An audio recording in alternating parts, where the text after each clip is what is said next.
Estamos empezando nuestra sesión del día de hoy y vamos a compartir con ustedes esta tarde con una súper especialista en lectura, en educación, en neurociencias, en neurolingüística. Y bueno, vamos a abordar el tema desde la ciencia de la lectura, desde qué aporta la psicolingüística y la neurociencia cognitiva al estudio de los procesos lectores y pues prometemos reflexionar sobre por qué leemos, cuáles son los mecanismos a través de los cuales transformamos las palabras escritas en sonido y significado. Y pues nos llena de emoción contar con una gran especialista apasionada de los procesos de lectura y de escritura y de la ciencia del lenguaje.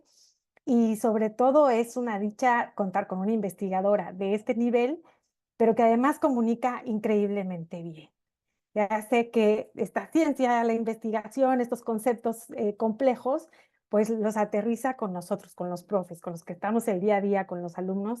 Y pues sin más, los dejo con Valeria. Muchísimas gracias por conectarse y adelante, Valeria. Muy bien, bueno, buenas tardes, buenas noches. Es un gusto para mí poder estar compartiendo un espacio en el que discutamos sobre la ciencia de la lectura. Fundamentalmente porque el lenguaje es fascinante, porque la lectura y la comprensión de textos son fascinantes y creo que da para que podamos discutir e intercambiar mucho. Así que, como dijo Irma, no duden en hacer todas las preguntas que necesiten hacer. Bueno, entonces, como les decía, entrar en el mundo del lenguaje, entrar en el mundo de la ciencia de la lectura es algo que es fascinante. Y poder entenderlo contextualizado, especialmente como lo vamos a ver hoy, en términos de qué aporta la psicolingüística y la neurociencia al estudio de los procesos lectores, es algo que a mi criterio es maravilloso y que ha sufrido a lo largo de estos años un enorme avance en el conocimiento de cada uno de estos mecanismos. Piensen ustedes que la psicolingüística es una disciplina que se aboca al estudio de los procesos mentales implicados en actividades lingüísticas. Es decir, ¿qué pasa cuando hablamos, cuando un niñito o una niñita comienzan a hablar? Es decir, pasan de producir 0 palabras a ir construyendo un léxico donde van incorporando nuevas palabras. ¿Qué pasa cuando escuchamos a otra persona hablar? ¿Qué pasa cuando leemos? ¿Qué pasa cuando comprendemos? ¿Qué pasa cuando escribimos? Ahora, qué pasa cuando uno habla en términos de procesos mentales no es tan sencillo de abordar porque los procesos mentales son invisibles. Es decir, yo no puedo ver en vivo y en directo qué está pasando por este constructo llamado mente-cerebro, digamos que al cual se le asignó este nombre de mente-cerebro. Hay un correlato físico de ciertos aspectos más abstractos, pero ¿qué pasa en el momento en que estamos comprendiendo un texto? ¿Qué pasa en el momento en que ustedes me están escuchando a mí hablar y tienen que hilar cada una de las cosas que yo voy planteando? En realidad, muchas veces se dice que los estudios más psicolingüísticos de la neurociencia y de la neuropsicología cognitiva son indirectos, especialmente cuando uno habla de procesos mentales, porque yo no los puedo ver en vivo y en directo, sino que necesito hacer una serie de inferencias a partir de lo que yo voy viendo respecto de mi interlocutor. Si yo estoy hablando, bueno, acá le estoy hablando a una computadora, pero si yo estuviera hablándole a un grupo de personas y veo que alguien bosteza, mi inferencia es que se está aburriendo mientras va escuchando esto. Pero si en lugar de esto veo que va asintiendo, yo con esto infiero que está prestando cierta atención. Pero lo que es muy importante establecer es esta idea de que estamos estudiando o que vamos a abordar el día de hoy lo que es la ciencia de la lectura desde una perspectiva psicolingüística, de la neuropsicología cognitiva, que ya vamos a ver qué es, y de la neurociencia cognitiva, que son disciplinas que me van a aportar al estudio de este objeto de estudio que es tan amplio, tan heterogéneo y que tiene muchísimas ventajas y desventajas. La que sigue, Irma.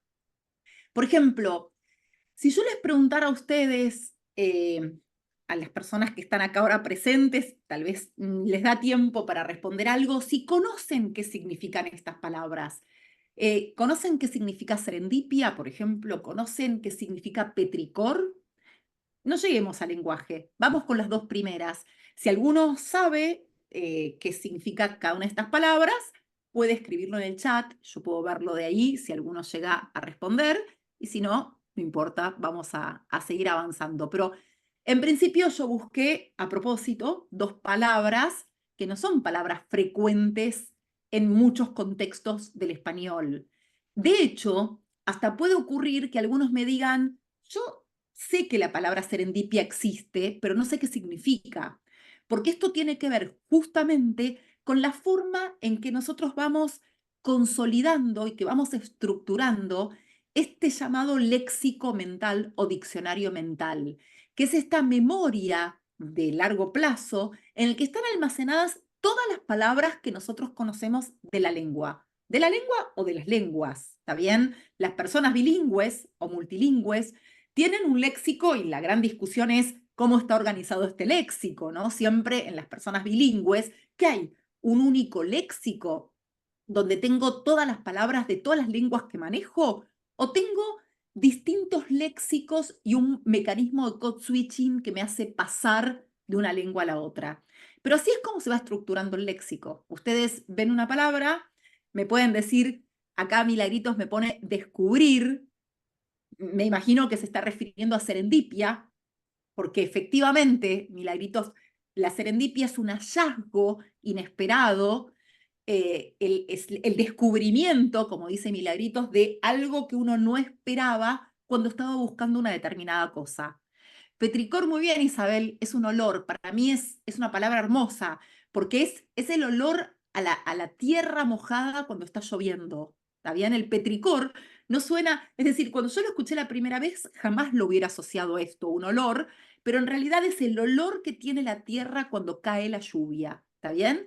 Son palabras difíciles. Ustedes las ven hoy y me pueden decir, no sé qué son, pueden verlas dentro de una semana y pueden decir, ah, yo la vi, esta palabra, y no me acuerdo qué era, pero la vi, la conozco. Sé que es una palabra, pero no sé el significado, porque el léxico se va conformando de esta manera. Uno va incorporando distintos tipos de informaciones.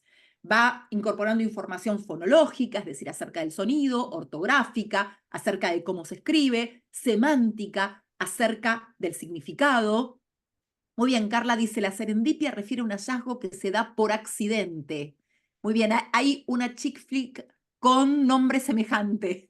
Muy bien, sí, completamente, y es absolutamente lo que están acá definiendo. Pero fíjense que tal vez, que es muy probable que mucha gente no supiera qué significan estas palabras porque justamente fueron elegidas a propósito de esta manera. Pero si yo les pregunto ahora a ustedes, ¿alguno de ustedes no sabe qué es el lenguaje? No les voy a preguntar qué significa el lenguaje, sino si les preguntara a ustedes qué significa, si no saben qué es el lenguaje, todos me dirían que de alguna manera saben a qué alude el lenguaje. ¿Se animan a escribir alguna definición en el chat del lenguaje? Porque la realidad es que hay muchas definiciones posibles del lenguaje, y esto es lo que se constituye en la gran ventaja y en la gran desventaja de estudiar el lenguaje. ¿Está bien? ¿Por qué en la gran ventaja y en la gran desventaja? Porque, por un lado, como seres humanos, digamos, estamos atravesados por el lenguaje.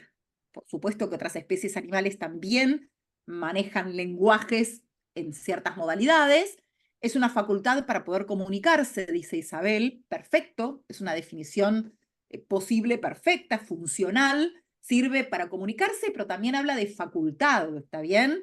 Entonces, está hablando de algo mental, de una facultad mental que nos va a permitir también comunicarnos. Ahora, el lenguaje como mecanismo de comunicación lo compartimos con otras especies animales. Las abejas hacen una danza y cuanto más intensa o más veloz es esa danza, comunican que más alimento encontraron.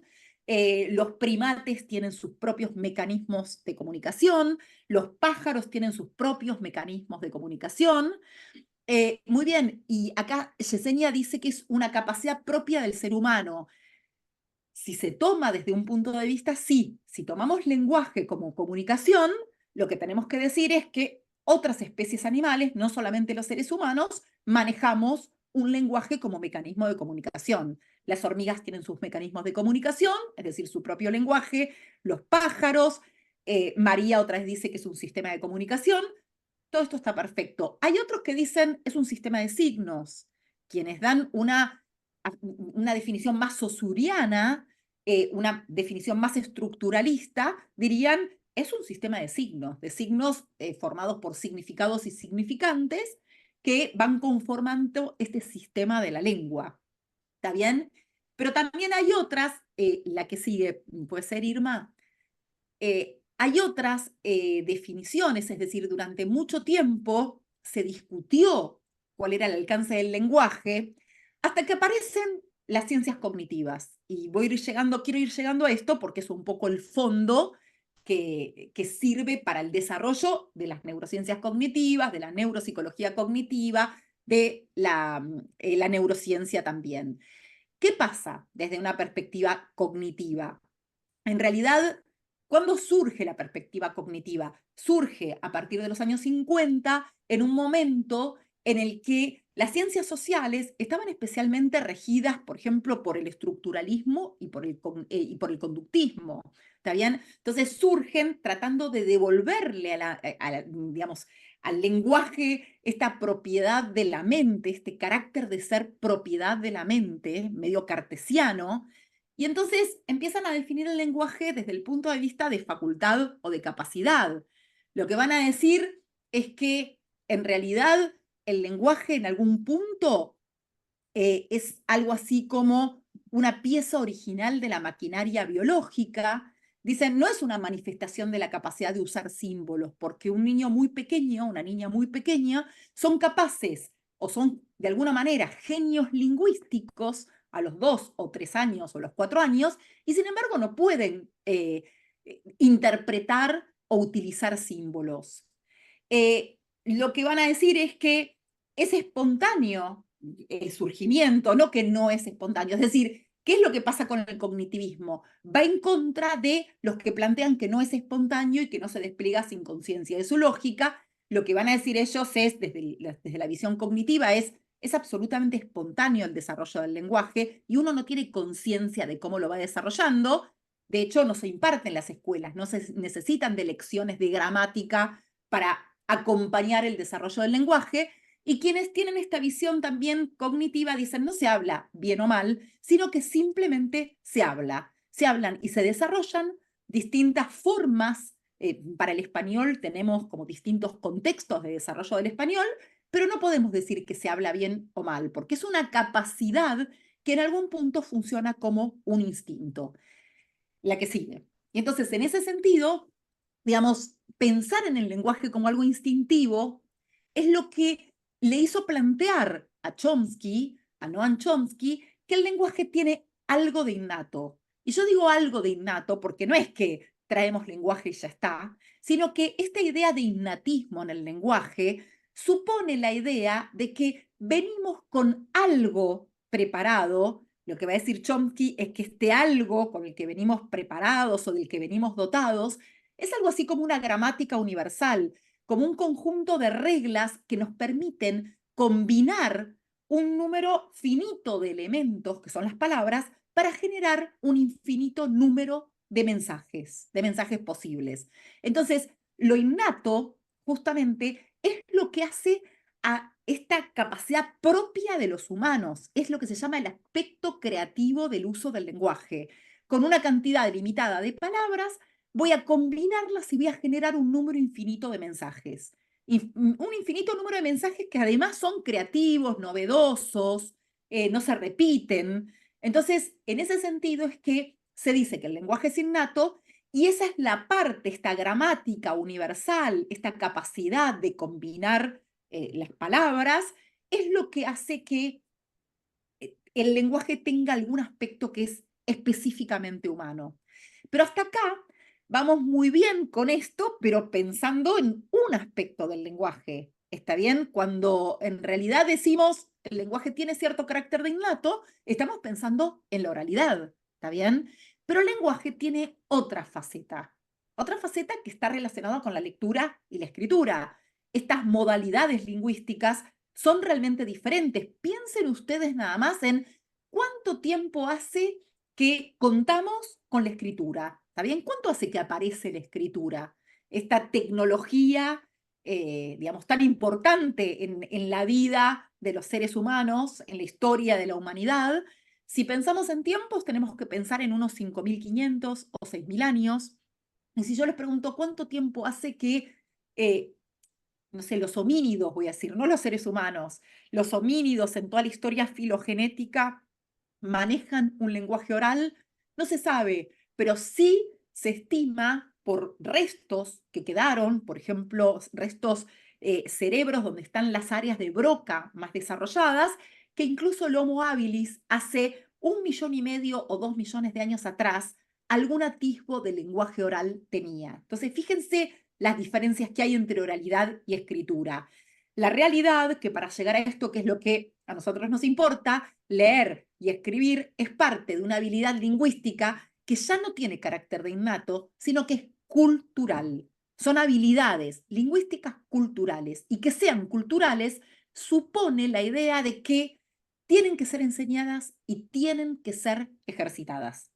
Este es el primer punto que me parece muy importante destacar en este abordaje de lo que es la ciencia de la lectura, ¿no? Y de lo que es el estudio de cada uno de estos procesos. ¿Por qué? Porque a diferencia de lo que pasa con la oralidad, si yo no enseño explícitamente a leer, a escribir, a comprender y a producir textos, estas habilidades no se desarrollan.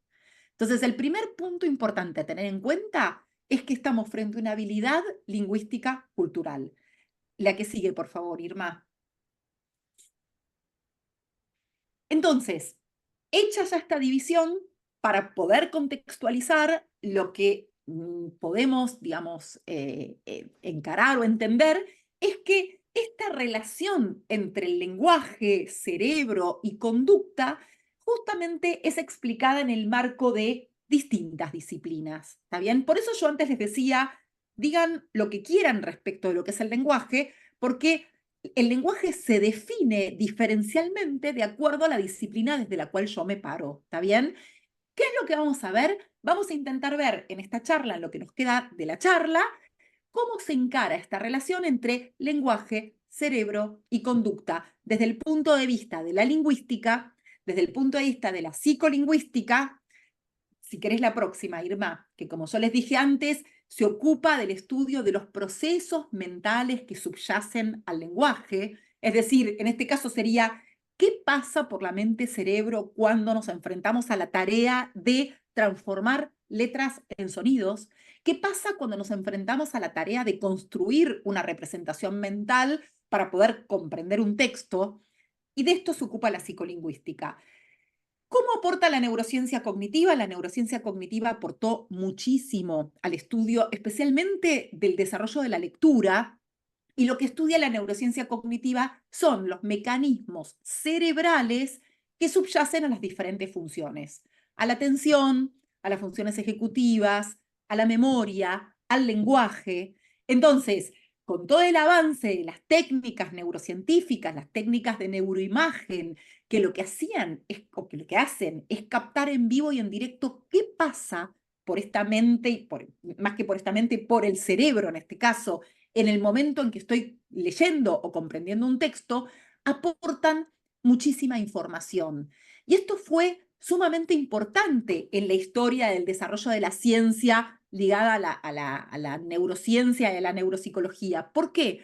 Porque durante mucho tiempo se supo que un cambio en el cerebro llevaba a un cambio en la conducta. ¿Está bien? Una persona sufría una lesión cerebral que le afectaba un área ligada al reconocimiento de objetos, y a partir de esa lesión cerebral la persona dejaba de reconocer ciertos objetos, o dejaba de reconocer rostros, o dejaba de leer.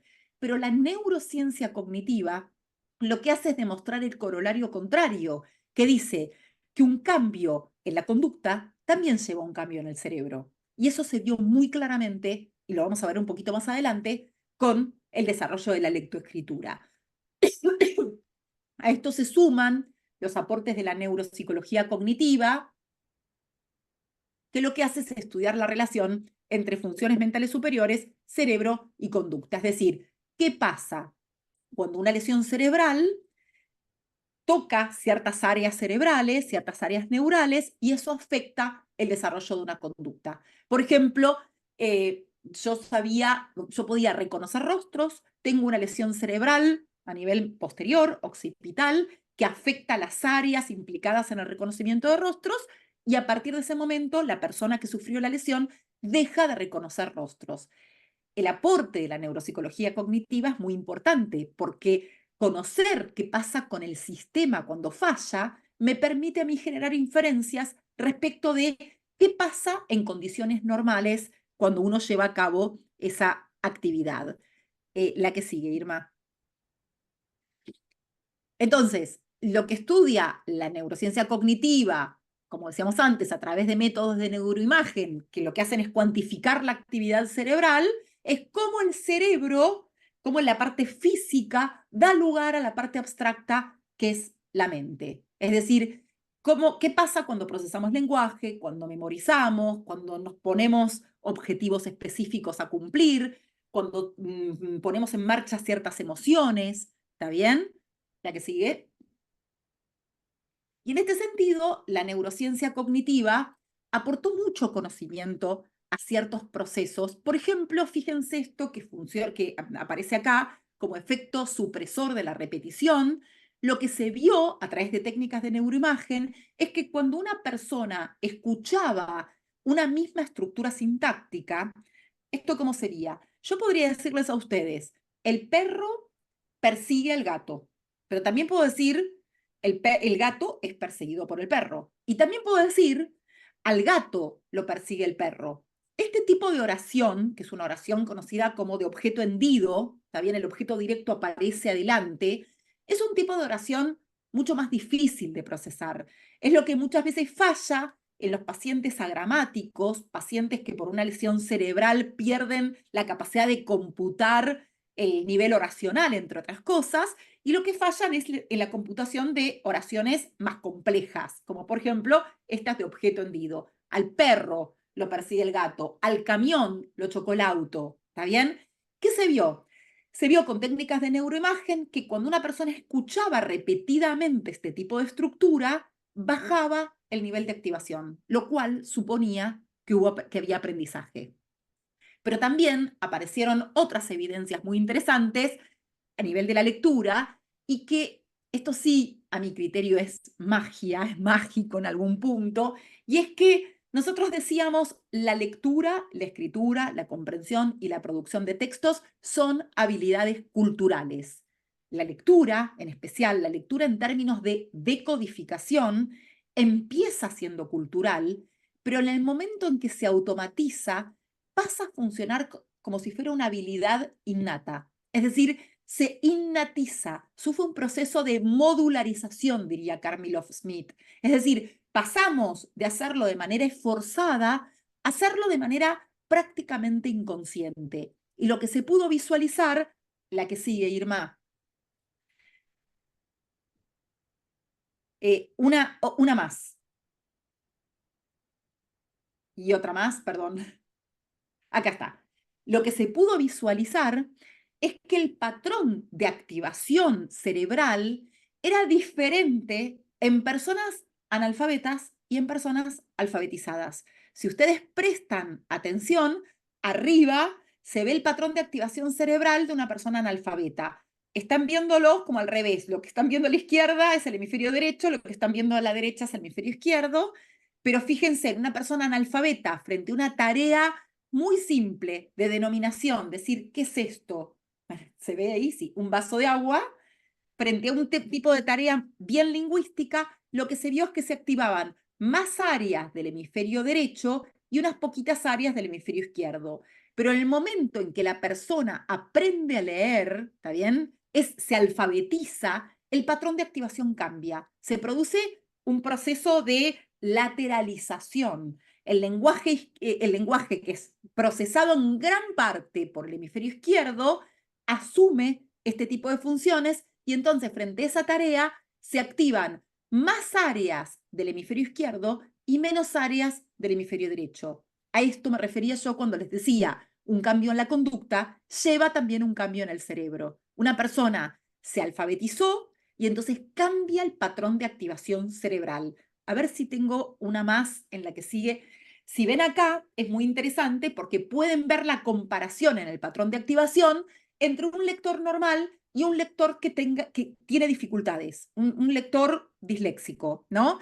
¿Qué se vio? Se vio que en el lector que no tiene dificultades se activan más áreas del hemisferio izquierdo, pero en el niño o la niña, en este caso, en esta imagen que ustedes ven, que es el de una persona con diagnóstico de dislexia, el patrón de activación es más parecido al del analfabeto que al de la persona alfabetizada. Y esto me está diciendo mucho porque me permite a mí entender por qué es digamos, un trastorno, es un déficit que uno siempre lleva o que siempre que acompaña la vida de la persona que sufre de este déficit, que por supuesto encuentra estrategias compensatorias y de hecho conocemos muchos disléxicos que han terminado con mucho éxito, pero también con mucho esfuerzo, la universidad, ¿está bien? Pero fíjense que el patrón de activación cerebral cambia en un caso y en otro. La que sigue. Fíjense acá, esto es muy interesante porque esto muestra cómo este cambio en la conducta lleva a un cambio en el cerebro. Fíjense el patrón de activación en lectores normales. Se activan estas áreas más azules, más oscuras, cuando uno tiene que procesar un rostro, es decir, es una activación bien posterior. Eh, Acá quedaron colores medio extraños, pero también hay una activación bilateral, este verde más fuerte, cuando procesamos espacios y cuando procesamos símbolos, también hay una activación bien occipital y bilateral. Lo que ustedes ven en rojo es lo que se activa cuando uno procesa palabras. Es decir, que esto que ven en rojo, que es lo que Dean llamó la caja de las letras, se empieza a activar en el momento en que la persona adquiere la lectoescritura. Claro que esto puede alterarse, puede no desarrollarse, como las personas disléxicas, o podría alterarse por una lesión cerebral que lo afecte y que da lugar a lo que se conoce, por ejemplo, como alexia pura. Una persona que es capaz de escribir pero no lee nada. ¿Está bien? ¿Por qué? Porque tiene dañada la que se llama caja de las letras. Esto, antes de la adquisición de la lectoescritura, no se activa. ¿Qué es lo que pasa? ¿Qué dice Dean? Dice, se produce un fenómeno conocido como reciclaje neuronal en el cual se toman ciertas áreas ligadas al reconocimiento de rostros, ciertas áreas ligadas al lenguaje, son más temporales y más frontales en algún punto. Y en el medio, en el momento en que aprendemos a leer y escribir, se produce conectividad y entonces nos encontramos con áreas como se activan acá, que están teñidas de rojo y que me muestran que la persona está procesando palabras. Entonces, fíjense cuánto es el aporte que hizo la neurociencia cognitiva, por ejemplo, al estudio del desarrollo lingüístico, en este caso relacionado a la lectura. La que sigue. Muy bien, entonces, el cerebro, es por eso que van a escuchar decir que el cerebro de la persona alfabetizada, de quien sabe leer y escribir, es distinto al cerebro de una persona analfabeta, por lo menos en términos de lo que se activa y de los fenómenos que aparte se producen. Fíjense lo siguiente, supónganse que yo les digo a ustedes, lean la palabra que está acá escrita en amarillo, pero no piensen en el significado. ¿Pueden hacerlo? Uno no puede disociar eso. Una vez que aprendió a leer, procesa la información inevitablemente. Y eso está ligado a lo que se conoce como fenómeno de Stroop. La que sigue, el fenómeno de Stroop es el que se genera cuando uno le pide a una persona que haga la siguiente tarea. Muchos de ustedes tal vez lo conozcan, pero en este caso lo que se pide es que se lean estas palabras así en columnadas y de izquierda a derecha en 45 segundos. Entonces lo que yo mido es hasta dónde llega cada persona. Rojo, verde, azul, verde, rojo, azul, verde, azul, azul, verde, rojo, azul, etcétera, etcétera.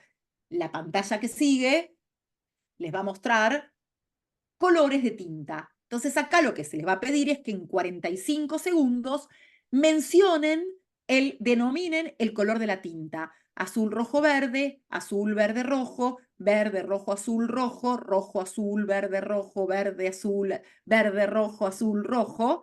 ¿Está bien? Y ahora viene la pantalla que realmente nos importa, que tiene escrita una palabra con un color de tinta. Y entonces lo que se le pide a la persona es que diga el color de la tinta. Entonces, donde dice rojo, yo tengo que decir azul. Donde dice verde, yo tengo que decir rojo. Acá tengo que decir verde. Acá tengo que decir azul. Acá tengo que decir verde. ¿Qué pasa? Cuando uno intenta hacer esta tarea, es mucho más costosa en términos de esfuerzo cognitivo y en términos de tiempo que a uno le insume. ¿Por qué?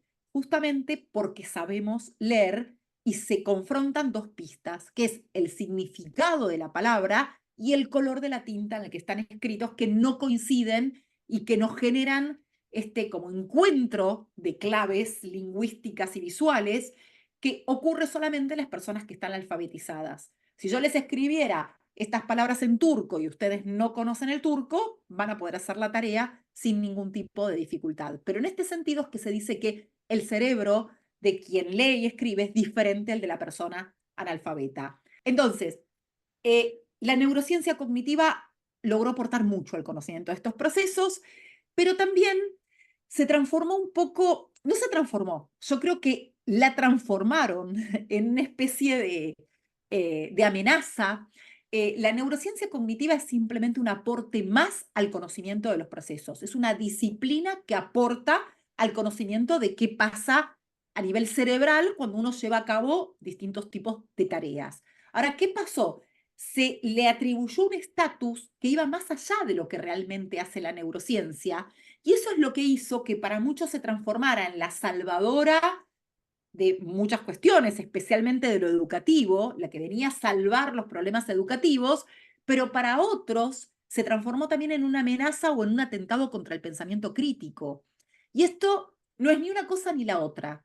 La neurociencia supone un aporte más, no tiene por qué asumir esa responsabilidad que se le otorgó y tiene un enorme potencial para producir información que en relación con la educación nos puede ayudar a mejorar la enseñanza y decidir enfoques o métodos de enseñanza de una habilidad determinada, pero nunca puede determinar qué debe y qué no debe enseñarse en la escuela. Esto es una atribución de las sociedades, en todo caso, de los sistemas educativos, ¿está bien? Pero sin lugar a dudas, la neurociencia resultó un aporte sumamente interesante para poder entender cada uno de estos fenómenos. La que sigue,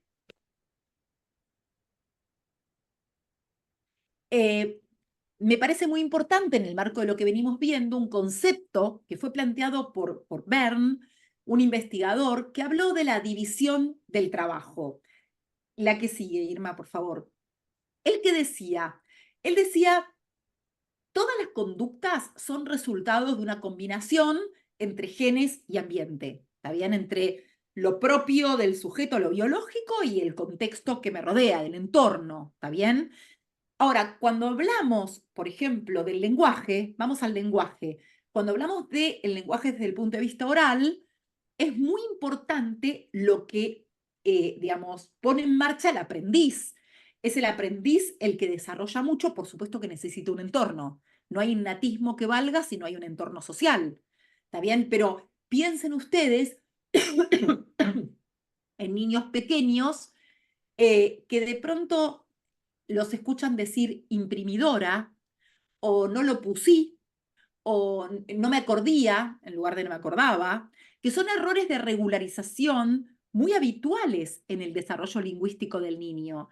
Este tipo de errores me muestra que desde muy chico soy capaz de poner en marcha reglas de regularización, esta gramática universal de la que hablamos, pero entonces hay un esfuerzo muy importante puesto en el desarrollo por el aprendiz y el entorno, que por supuesto que influye, pero en menor medida.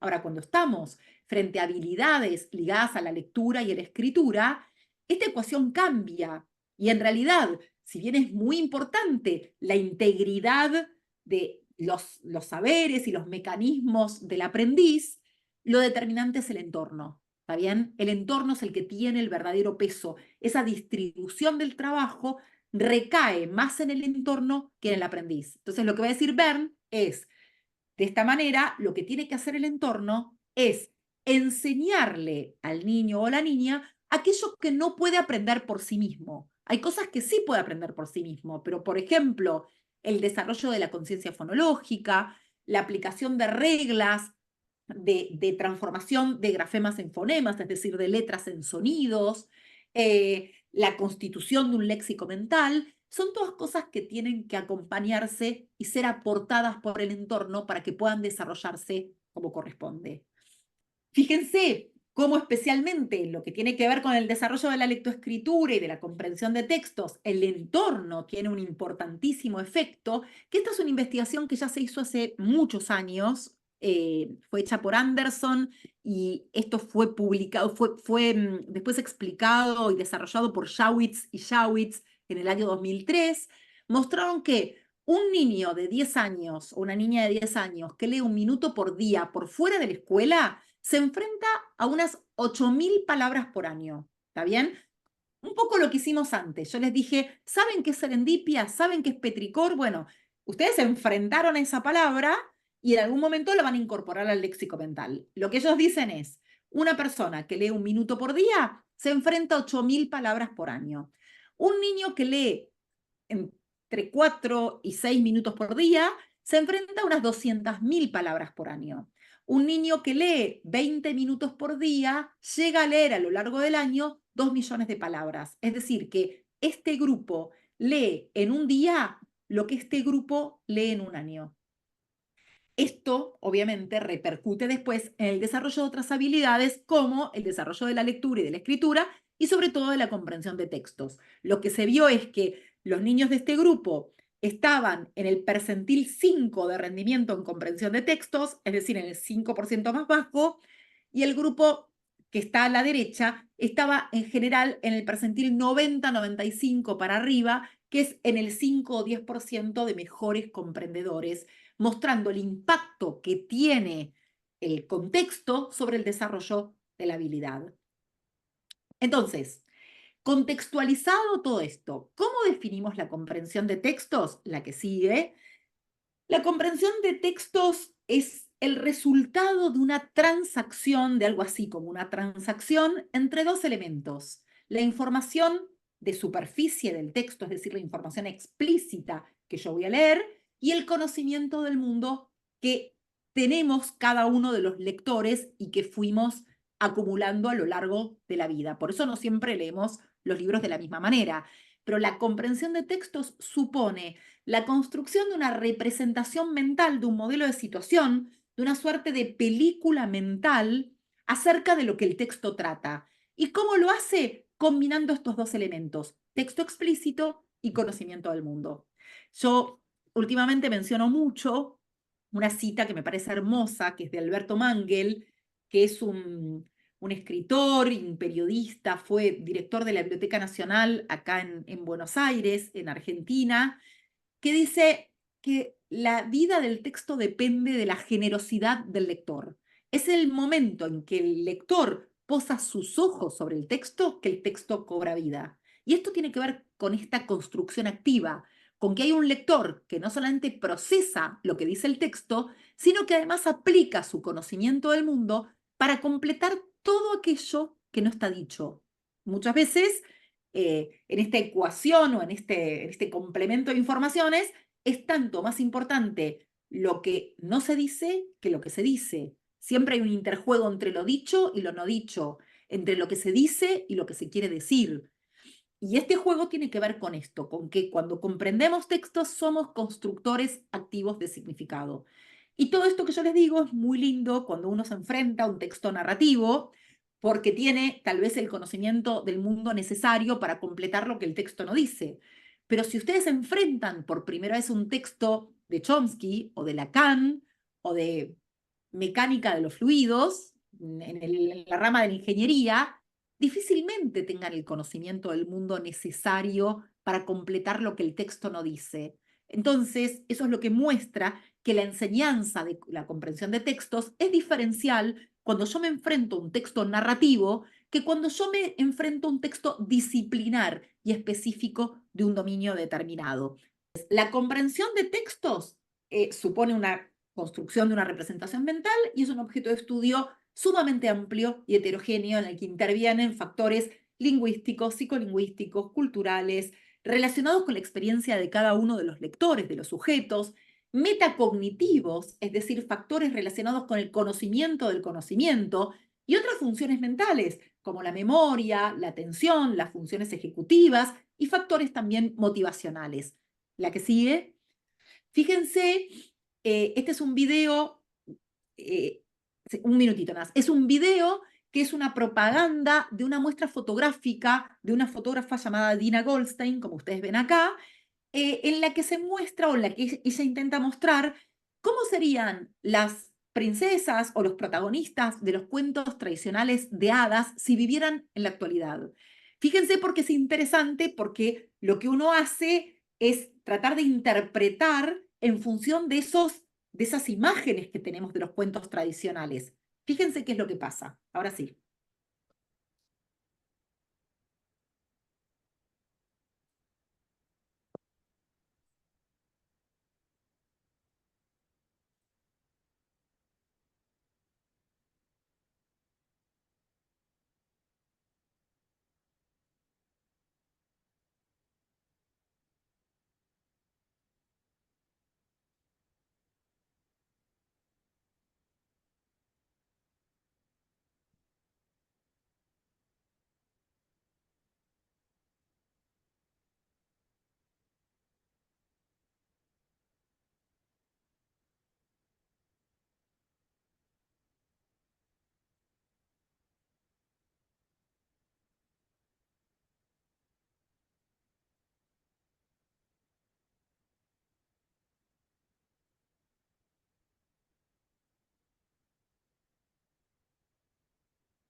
Este video suele tener una musiquita que no se escucha ahora, que acompaña esto, pero de todas maneras lo importante son las imágenes que ustedes ven y si pueden ver, es decir, entender un poco el efecto que ella quiso generar, en algunos casos más humorístico, en otros casos más angustiantes, se puede generar siempre y cuando yo pueda comparar o entender por qué lo interpreta de esta manera y para poder hacerlo lo que yo tengo que ir es a esa representación mental que tengo guardada acerca de quién fue Caperucita Roja, de quién fue Bella, de quién fue Yasmín en Aladín, etcétera, etcétera. ¿Está bien? Pero de esta manera construimos representaciones mentales.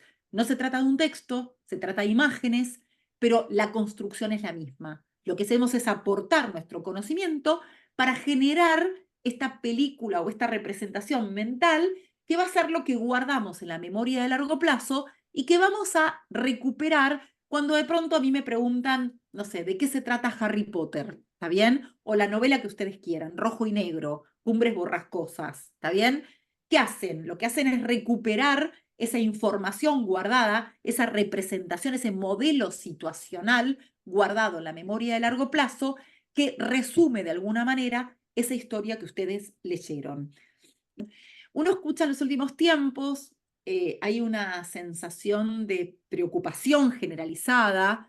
En Argentina, ni les cuento, la preocupación es muy grande porque más allá de que, digamos, yo creo que es una preocupación genuina mundial. De hecho, esto le supuso, por ejemplo, a la ministra de Educación de Finlandia el puesto de ministra porque Finlandia bajó del puesto 2 al puesto 6 en algún momento en el rendimiento de las pruebas PISA, pero justamente pruebas nacionales e internacionales lo que están mostrando es que hay una preocupación generalizada acerca de los resultados, los estándares alcanzados en pruebas de comprensión de textos. Todos los sistemas educativos anhelan tener buenos comprendedores, pero los resultados no se condicen con estos anhelos, ¿está bien? Entonces nos encontramos de pronto con un contexto como el de Argentina, donde el 46% de los estudiantes no comprende lo que lee, ¿está bien? Pero esto es más grave aún. Si uno discrimina entre lo que se llaman oportunidades educativas, 7 de cada 10 estudiantes de contexto desfavorecido no comprende lo que lee, pero un 30%, 3 estudiantes cada 10 de contextos muy favorecidos, tampoco comprende lo que lee. Con todo lo que esto supone. Estamos hablando de la escuela primaria, la escuela secundaria, pero llegan a la universidad arrastrando estas dificultades. Entonces, la pregunta es, ¿realmente es tan apabullante y tan grave la situación en relación con la comprensión de textos? Y yo creo que para entenderlo hay que entender todas estas cuestiones que vemos acá. En primer lugar, que se generó un cambio en los paradigmas, en las formas de procesamiento de la información. Se pasó de la palabra a la imagen, del libro a la pantalla, con todas las lógicas, con la lógica propia de cada modalidad. No es igual la lógica de procesamiento frente a una palabra, que ponemos en marcha frente a una palabra, que frente a una imagen. Y ahora vamos a ver el tipo de fenómenos que se generan. Esto genera formas de procesamiento diferentes, esto alienta el desarrollo de funciones diferenciales, lo atencional cambió, la memoria también cambió, la forma en que ponemos en marcha funciones como la memoria o como la atención. Pero además hay mayor visibilidad. Si uno observa lo que pasó en Argentina, por ejemplo, y perdón que les estoy dando los datos de Argentina, pero son los que mejor manejo, si uno ve en el 2010, después de lo que fue la ley de alfabetización obligatoria, de escolarización, perdón, obligatoria, claro, había 3.700.000 alumnos insertos en la escuela secundaria. Eso hace que obviamente haya más posibilidades de visibilizar dificultades que hace 30 años, donde la cantidad de chicos que asistían a la escuela eran menos. Pero además hay más instrumentos y teorías, es decir, al haber un desarrollo de teorías mucho más importantes desde la psicolingüística, desde la neuropsicología, desde la neurociencia, esto hace también que se desarrollen instrumentos de evaluación teóricamente fundados y que permiten determinar con precisión y tempranamente qué tipo de dificultades hay. Y además hay una segmentación muy grande del sistema educativo. ¿Está bien? Es decir, muchas veces cuando decimos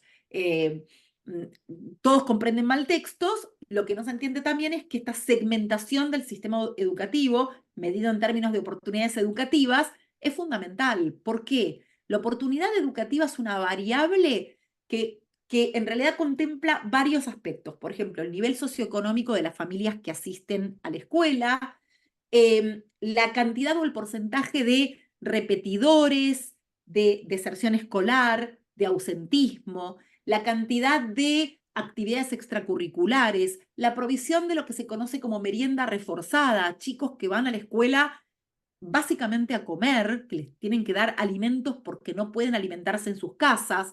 Entonces, todo esto hace que el sistema educativo esté segmentado en 3 niveles de oportunidades educativas: bajas, medias y altas, con diferencias muy importantes en el rendimiento, especialmente si pensamos que la comprensión de textos es cultural, tiene que ser enseñada. Tenemos que tener muchas oportunidades de asistir a estas situaciones de clases donde se pueda acompañar al niño en el desarrollo de la lectoescritura. Sin ir más lejos, no sé qué habrá pasado en cada uno de los contextos en los que ustedes viven, pero en Argentina en el momento de la pandemia, digamos, por COVID 2019, hubo un aislamiento social preventivo obligatorio que duró mucho tiempo. Hubo prácticamente un año y un poquito más en el que las escuelas estaban cerradas, es decir, no es que los chicos no asistían a la escuela, pero no había presencialidad en las escuelas. Y esto se reflejó muy claramente en instancias posteriores, cuando se volvió a la escuela y evaluamos el nivel de rendimiento en tareas que implicaban desarrollo cultural, como la comprensión de textos, se vio una diferencia significativamente más baja. ¿Está bien? Los chicos rendían peor en tareas de comprensión de textos después de no haber tenido el acompañamiento necesario para poder ir andamiando cada una de estas tareas. Entonces, ¿qué es lo que lo que intenta explicar la psicolingüística, la neuropsicología y la neurociencia en relación con la lectura y con el desarrollo, digamos, posterior de la comprensión lectora, cómo intenta explicar este camino que va del aprender a leer al leer para aprender, es justamente todo aquello que es abordado por la ciencia de la lectura. ¿Qué le importa a la ciencia de la lectura? Le importa entender cómo logra dominar la lectura un niño prelector que juega a leer un libro al revés. Uno pasa por un lugar y ve a un niño leyendo al revés y dice, bueno, esto es un primer paso en el desarrollo posterior de la lectoescritura. O preguntas como, ¿de qué modo termina convirtiéndose en un lector experto una persona que está aprendiendo a leer y escribir? ¿Qué diferencia un niño que está aprendiendo de un adulto alfabetizado o de un niño más grande alfabetizado? ¿Cómo se llega a la comprensión de textos? Todas estas preguntas son las que se va generando o se va planteando la ciencia de la lectura y que intenta explicar dentro de lo que es este camino tan prolongado, porque en realidad a leer y escribir no se empieza en el momento en que el niño o la niña se insertan en la escolarización formal, sino que ya desde instancias muy tempranas se empieza a trabajar con la lectura y ya desde la oralidad con la lectura y la escritura. Avanzamos un poquito porque quiero dejar lugar a preguntas. Una lectura, digamos, este pasaje del aprender a leer al leer para aprender, supone cada una de estas habilidades que ustedes ven acá. Cuando uno aprende a leer, tiene que, en primer lugar, aprender a discriminar a imágenes en espejo, en especial para una lengua como el español, digamos, cuando digamos, las habilidades más visuales me hacen saber que si yo les muestro esto así, esto es un vaso, pero si se los muestro así también es un vaso, y si se los muestro así también es un vaso. En cambio, tengo que desaprender cuando aprendo a leer este mecanismo de discriminar imágenes en espejo que me va a permitir distinguir entre una B larga y una P, entre una Q y una D. También tengo que comprender el principio alfabético, dominar las correspondencias, aprender a leer. También implica construir y consolidar un vocabulario visual. Y de acá en adelante ya empieza este pasaje que va del aprender a leer al leer para aprender. La que sigue. Simplemente mencionarles muchas de las habilidades que están implicadas en este leer para aprender. Cuando comprendemos textos, se ponen en marcha habilidades de decodificación, es decir, de identificación de letras, transformación de letras en sonidos. También habilidades ligadas al vocabulario, hay que acceder al significado de las palabras, pero con esto no alcanza, porque la comprensión de texto supone también la construcción del significado de la frase, es decir, la combinación de esas palabras dentro de una frase.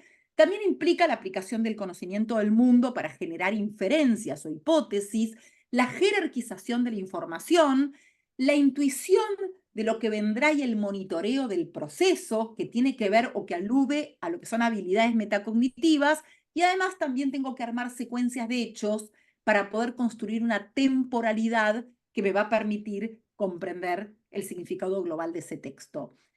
El vocabulario es sumamente importante y es uno de los predictores más sensibles de la comprensión de textos. No se sabe cuál es la dirección causal, si es que cuanto más vocabulario manejo, mejor comprendo textos, o cuanto más comprendo textos, mayor es el caudal de vocabulario. Sin embargo, se sabe que hay elementos en común que hacen que cuando yo quiero tratar de entender si estoy frente a un mal comprendedor, tomando una prueba que implique el procesamiento léxico de vocabulario, yo pueda darme cuenta de si puede haber o no dificultades.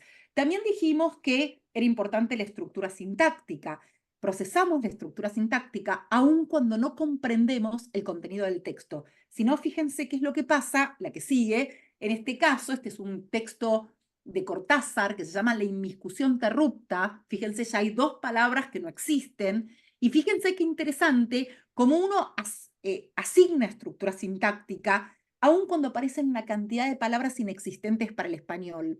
Cortázar decía, como no le melga nada que la contradigan, la señora Fifa se acerca a la tota y ahí nomás le flamenca la cara de un rotundo mofo. Pero la tota no es innane y de vuelta la remulga tal acario en pleno tripolio que se lo ladea hasta el copo. No sabemos qué pasa, pero esa estructura sintáctica que sí computamos nos hace pensar que estamos frente a un texto que nos marca que hubo una pelea, por ejemplo. ¿Está bien? A eso se refiere con la computación de la estructura sintáctica. La que sigue.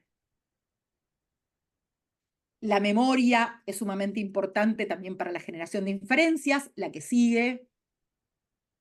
Fíjense que, una vez más, imágenes y no texto, pero fíjense cómo constantemente, de hecho hay un neuropsicólogo que es Michael Posner, que dice que los seres humanos somos máquinas de hipotetizar, que constantemente estamos frente a la situación de generar inferencias, y esto es lo que nos permite entender estas imágenes, como por ejemplo la de Eichert, que tiene esta imagen que se llama No le gusto a nadie, que tiene 0 comentarios, 0 me gusta, 0 amigos. O estas historias como la de Bansky, que también tiene mucho de lo no dicho y que uno tiene que reponer a partir de las inferencias. La que sigue. O estas que son más duras todavía, que son las imágenes de una fotógrafa musulmana que va mostrando cómo se desdibuja la imagen de la mujer a lo largo de las distintas regiones geográficas. La que sigue. Y además tenemos que jerarquizar la información dentro de lo que es la comprensión de texto. Si no jerarquizo la información, no llego al significado global de ese texto. Es decir, cuando uno construye representaciones mentales, es tan importante lo que computa como lo que descarga, también como lo que suprime. Esa habilidad de supresión, que es parte de las funciones ejecutivas y que se conoce como inhibición, es fundamental para no sobrecargar la capacidad de memoria. ¿Está bien? Construimos representaciones mentales, generamos inferencias sobre la información importante del texto. Y entonces es tan importante lo que voy a activar como lo que voy a suprimir. La que sigue. Y además habilidades metacognitivas, que son las que me van a permitir intuir o prever lo que vendrá. ¿Está bien? Si yo les digo a ustedes, vamos a leer un texto de ciencia ficción, ustedes esperan ciertas características, por ejemplo, que pueda estar contextualizado en el 2150 o que se desarrolle en Marte, pero si yo les digo vamos a leer una novela histórica, van a esperar, van a tener otras expectativas sobre eso. La que sigue. Las habilidades metacognitivas son sumamente importantes en el desarrollo también de la comprensión lectora. Y teniendo en cuenta toda esta multicomponencialidad del proceso, es que generalmente nosotros nos basamos en un modelo empírico, como el que ustedes pueden ver acá, que tiene cada uno, digamos, de estos componentes representa un aspecto de los que venimos viendo. El esquema básico del texto, que sería la computación del qué, quién, dónde, cuándo, cómo, hechos y secuencias, que supone el procesamiento temporal, semántica léxica, que es vocabulario, computación de estructura sintáctica, establecimiento de lazos cohesivos, generación de inferencias, jerarquización de la información, construcción de modelos mentales, intuición del texto, habilidades metacognitivas, intuición del texto, flexibilidad cognitiva para poder aplicar estrategias de acuerdo con los objetivos, detección de errores e incongruencias.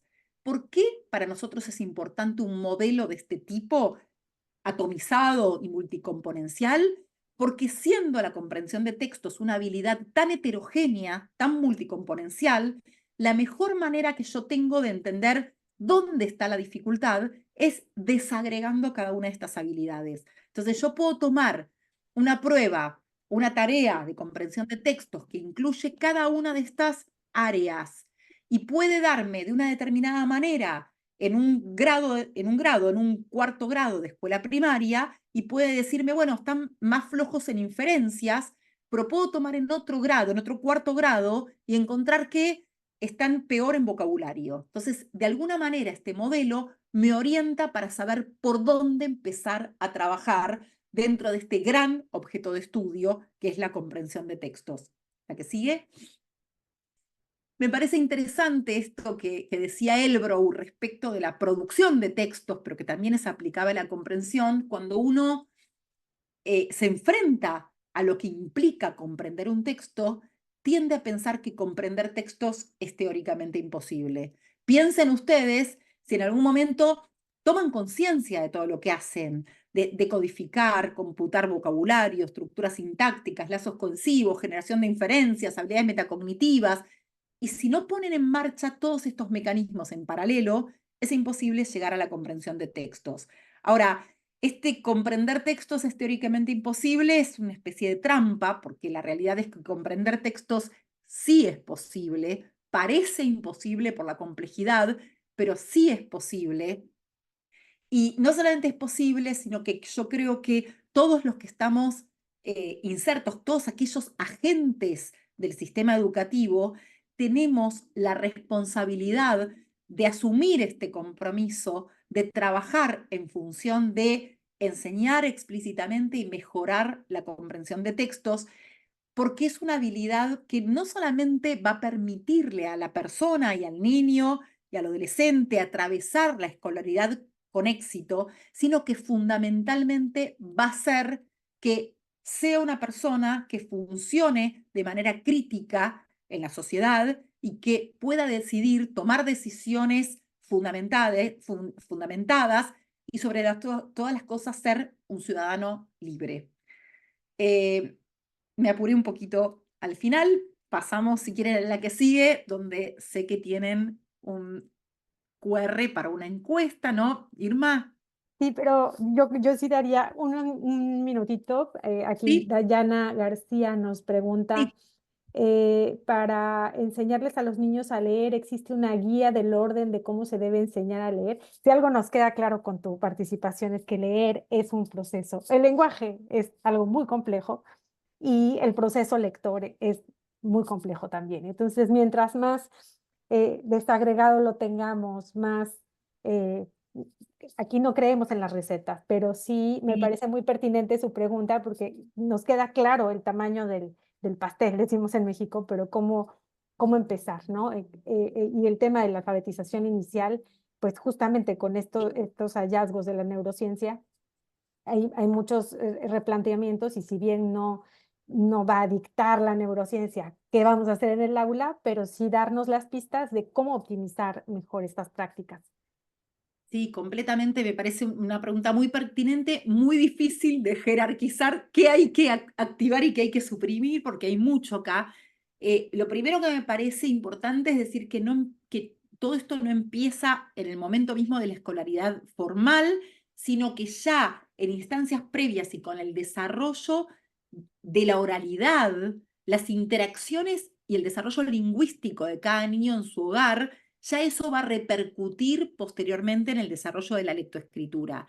Y que sí, obviamente, es decir, no tengo acá cómo explicar cuál es el orden de las letras, pero sí hay letras que son más fáciles de incorporar y de trabajar que otras, pero fundamentalmente el trabajo tiene que estar dado en esos cuatro aspectos que yo antes mencionaba, que son, por un lado, el empezar a hacerles entender a los niños esta necesidad de desandar un mecanismo que ya asimilaron, que es el de discriminación de imágenes en espejo, pero además el conocimiento de los sistemas de escritura, que en el caso del español es un sistema alfabético, ¿no? Donde lo que sabemos es que las letras, a cada una de esas letras le corresponde un sonido, que hay una correspondencia entre las letras y los sonidos, por lo cual también tienen que conocer las correspondencias entre las letras y los sonidos y también tienen que ir consolidando este léxico.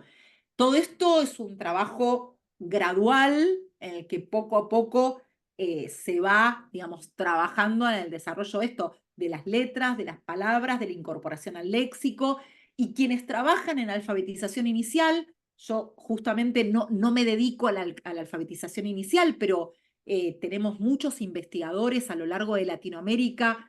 Sin ir más lejos, les puedo mencionar a Beatriz Duke, que tiene un programa que es el programa DALE, que es un programa gratuito que está en internet. DALE es DALE, el que tiene como una progresión en el desarrollo de cada uno de estos mecanismos para poder enseñar o para poder abordar la alfabetización inicial.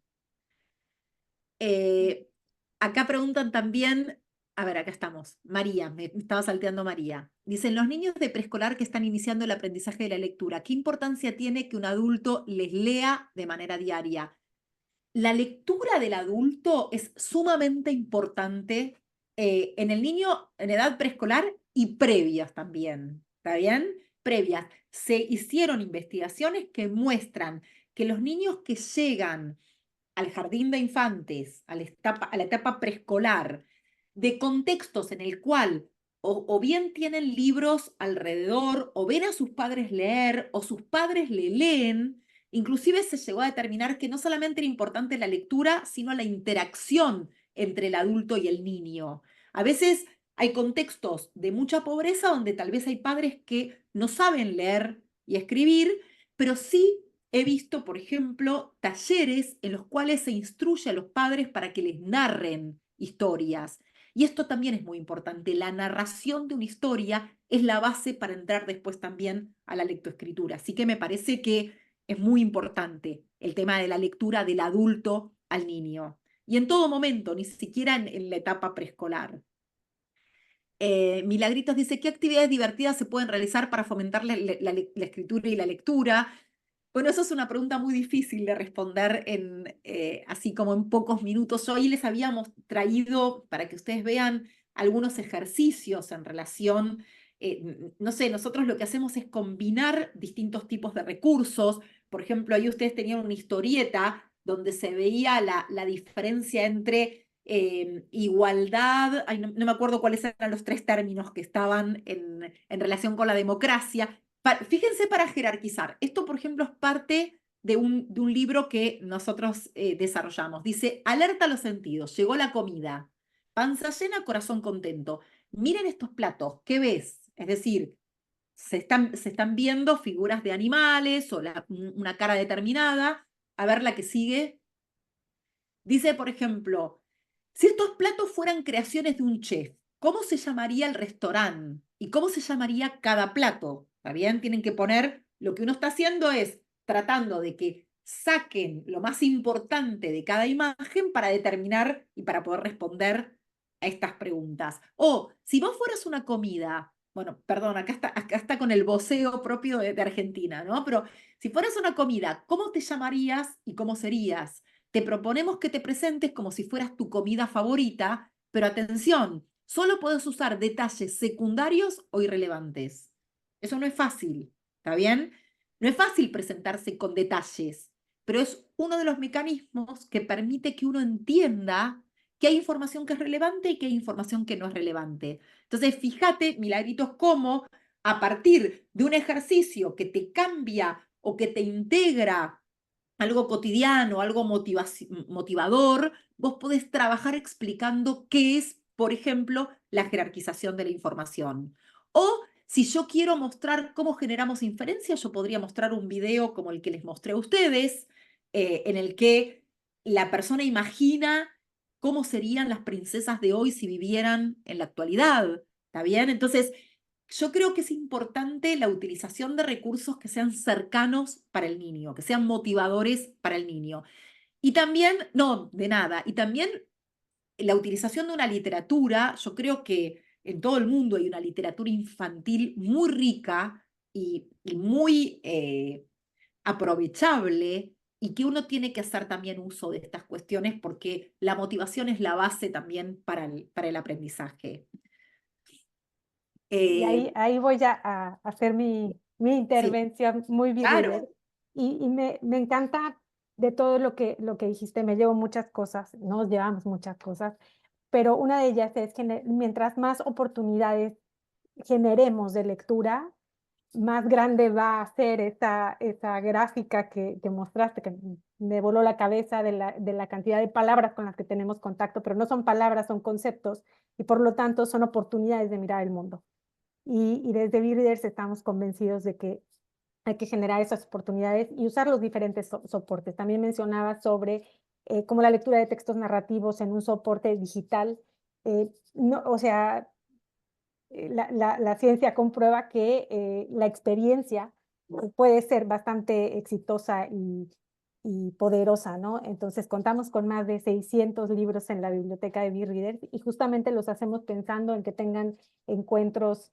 Aquí se hablaba del placer de la lectura y claro, generar encuentros placenteros y significativos con los textos.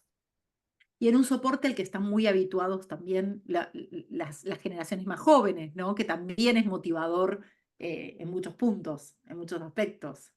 Sí, Sí, bien. claro que sí. Pues Diana pide algún libro acerca de una guía u orden de las letras. A mí ahora no se me ocurre así rápidamente. Les recomiendo el último libro de Beatriz Duke, que es Enseñar a leer y escribir, eh, que me parece muy, muy lindo y con mucha ejemplificación. Ese es uno que se me ocurre rápidamente. Dice, en los textos para niños hay más imágenes y textos. En los adolescentes mayormente vienen unas pocas imágenes. Es bueno para dejar volar su imaginación. Débora, es muy importante tu pregunta. Hay varias facetas de esto. Lo primero que te quiero decir es que hay muchas investigaciones que muestran que no siempre las imágenes ayudan a la comprensión de textos.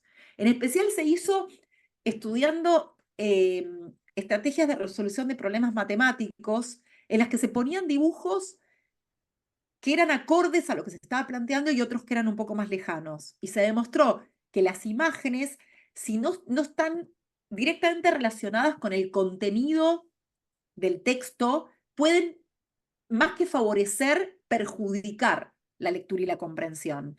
Pero también es una realidad lo que vos estás diciendo, que progresivamente se pasa a textos con menos imágenes y con más longitud en cuanto al contenido textual. Esto es lo que pasa cuando uno entra a la universidad. Eh, Cuando uno pasa de trabajar incluso con los manuales escolares, en el manual escolar ocurre muchas veces que uno tiene poco texto, marcado en negrita, en bold, destacado lo importante, y para textos que completan lo que está dicho. Entonces, claro, cuando tienen que pasar de eso a leer 50 páginas corridas sin una sola imagen, sin un solo paratexto, yo te diría que para lo narrativo puede ser que te deje volar tu imaginación y que es maravilloso, pero el salto es realmente importante porque están como muy andamiados por estos libros muy marcados por las imágenes, por la explicación, por el paratexto, y de pronto hay que leer a Lacan casi en su idioma original. Entonces esto genera un salto que es muy grande y muy frustrante también, y que es lo que hace que muchos chicos cuando están entrando a la universidad abandonen o no lleguen en los tiempos que se prevé que hay que llegar. bueno, pues creo que ya se contestaron casi todas las preguntas y el tiempo ya nos comió. Puse el QR, pero ahí también en el chat están poniendo el link para nuestra encuesta. Y pues queda agradecer esta maravillosa charla. Nos vamos con la cabeza, eh, así el emoji que explota de información, pero también con mucho entusiasmo porque hay mucho por hacer con nuestras niñas y niños para que lean más y mejor. Muchísimas gracias, Valeria. No sé si quieres agregar algo más, pero muchas gracias. No, una vez más quiero agradecerles, celebro las iniciativas como BeReaders, celebro estos espacios que me parece que son muy enriquecedores y lo digo también desde mi lugar. A mí me enriquece mucho interactuar con ustedes, escuchar sus preguntas, eh, poder pensar y repensar estas cosas. Es decir, estoy disponible por si alguno necesita escribirme, pedirme algún material o lo que fuere. Y bueno, nada, y agradecer una vez más este espacio que para mí fue muy lindo. Muchas gracias a ti. Muchas gracias, profesores, profesoras. Sabemos que estos son tiempos extras a su jornada ordinaria y pues felicitaciones por ser profesores preocupados por sus prácticas. Muchas gracias. Que tengan muy buena tarde.